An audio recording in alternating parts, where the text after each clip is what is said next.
ಮಗುವ ರೂಪವನ್ನೇ ತಿಳಿಯದಿರದ ನವಮಾಸದ ಹೊತ್ತಲ್ಲೂ ತನ್ನೆಲ್ಲ ಬಯಕೆಗಳ ಬದಿಗಿಟ್ಟು ಹೊತ್ತ ಭಾರವ ಮರೆತು ಹೆರುವ ಆಸೆಗೆ ಮಣಿದು ನೋವಲ್ಲೂ ನಿಸ್ವಾರ್ಥ ಪ್ರೀತಿ ತೋರುವ ನಂಬಿಕೆಗೆ ಹೆಸರಾದವಳು ಅಮ್ಮ.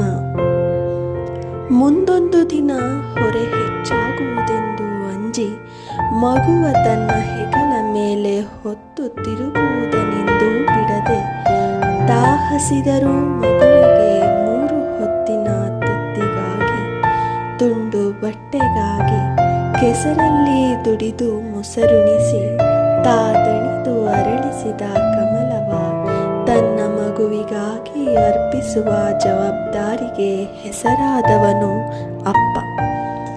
ಕಣ್ಣಿಗೆ ಕಾಣುವ ದೇವರುಗಳಿವರು, ಅವರ ಮಗಳು ನಾನು.